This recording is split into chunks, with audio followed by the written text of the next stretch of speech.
Questão número 1 da primeira semana do volume 6 do PET. Vamos continuar aí falando de equilíbrio químico. Principalmente essa semana vamos falar do princípio de Le Chatelier. Vamos aos exercícios.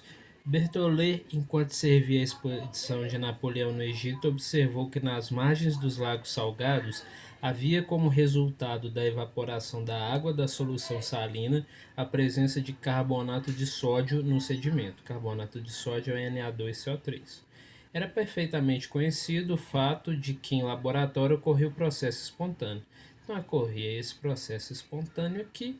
Essa é uma reação que é reversível, pode atingir o equilíbrio.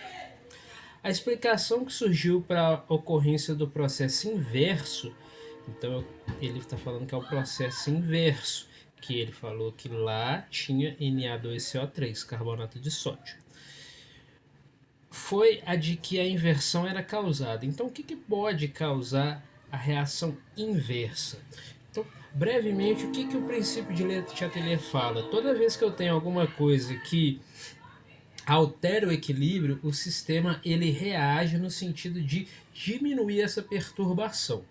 Então, se ele está falando que lá existe Na2CO3, quer dizer que o equilíbrio ele está deslocado no sentido de formar Na2CO3. Então, aconteceu alguma perturbação que favorece esse sentido. Então vamos lá. Primeiro, pela presença de catalisadores não conhecidos no lago? Não, no lago não existe catalisador. Lá existe apenas essas substâncias mesmo. Não existe uma presença de um catalisador. Por variações na pressão bariométrica nessa região, toda vez que eu falar de pressão, de variação de pressão, isso influencia diretamente o equilíbrio químico que envolve gases. Nenhuma dessas substâncias aqui é um gás, então a pressão não influencia diretamente este equilíbrio. Letra C. Pela pequena solubilidade do CaCl2 em água, mesmo CaCl2 tendo pouca solubilidade, isso não interfere o equilíbrio, porque no equilíbrio eu vou considerar a concentração dele, mesmo que seja baixa.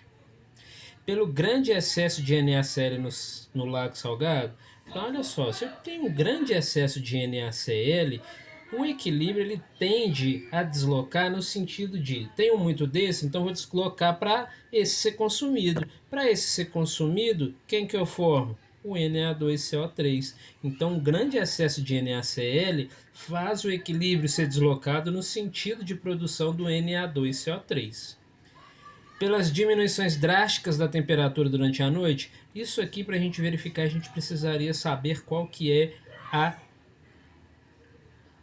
entalpia, variação de entalpia dessa reação. Como não sabemos, não podemos afirmar. Mas o grande excesso de NaCl no lago salgado, tenho muito desse, coloco excesso desse, o equilíbrio se desloca no sentido de formar, na verdade, no sentido de consumir esse. Consumindo esse, quem que eu formo? A reação inversa, Na2CO3. Então, resposta letra D.